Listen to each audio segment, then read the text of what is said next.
So this week I've been suffering through a little bit of the man flu, and it's really impacted my ability to go out to a bar, drink some whiskey, film it and put it on the internet for clout. But then I remembered, I have lots of whiskey at home.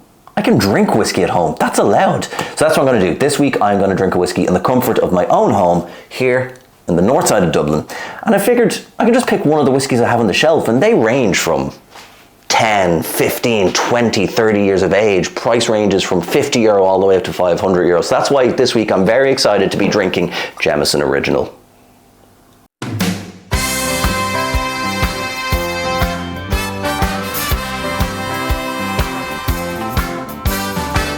Okay, so arguably it's a bit of a weird flex to do a video on Jameson Original. Not because Jameson Original is a bad whiskey necessarily, I don't think that at all, but because as far as whiskies go, it's kind of like the basic bitch of whiskey. You know, it's not the most interesting, it's kind of standard. So why would I do a video on it? Well, because without Jameson Original, I wouldn't be here today. Well, actually no, I probably still would be in my kitchen. My first job in the Irish whiskey industry was working for Jameson. I was a brand ambassador for them here in Dublin for 2 years. And during that time, I really developed the passion that I have for whiskey that would grow over the subsequent years. So I kind of have an appreciation for Jameson in that sense. I mean, don't get me wrong, it's a basic whiskey. It's not the most exciting whiskey in the world, but for everything that it's kind of led me to go on to, I do have an appreciation for it. Now that's not the only reason I'm doing a video on Jameson Original.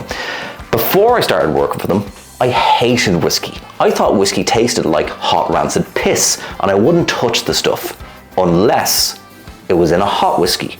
And as we all know, when you have a bit of a cold, there's nothing better than a hot whiskey. So I'm going to use that as an excuse to make a hot whiskey. And if I'm going to make a hot whiskey, I'm going to get comfortable to make it.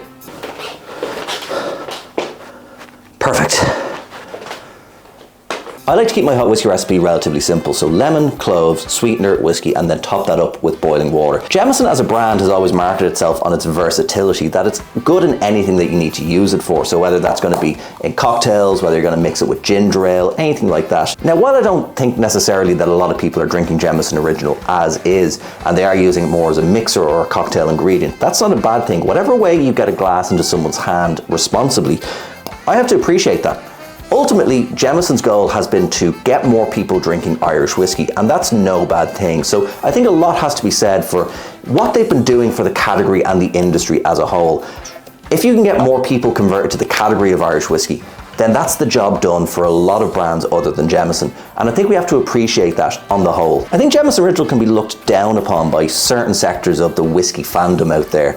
People who consider themselves connoisseurs, whiskey dicks I like to call them, and ultimately I think it's because a lot more people mix it rather than drink it straight, and that's almost like a slight upon the whiskey itself, but that's not necessarily a bad thing. I mean, as long as you enjoy the way that you drink a whiskey, that doesn't really matter. The only opinion you should care about when it comes to whiskey is your own one. Don't let anybody tell you how to enjoy it or what to enjoy it with. I think there has to be an appreciation for what Jameson has done for the industry in general. I mean, it has opened the door for a lot of other brands to get into other markets because there is an appetite out there for Irish whiskey, and that's because Jameson was, for a lot of it, the only Irish whiskey you could get in international markets.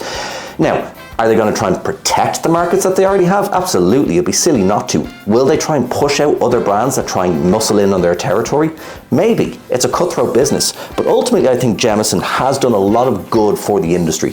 And we can't dismiss the fact that without it, there arguably wouldn't be an Irish whiskey industry in the same way that there is today. What I appreciate about Jameson is that it's kind of the Swiss Army knife of whiskies. I mean, it works no matter what you want to do with it, whether you want to have it on its own, whether you want to mix it, use it in a cocktail, or if you want to have it as a delicious hot whiskey to cure what ails you.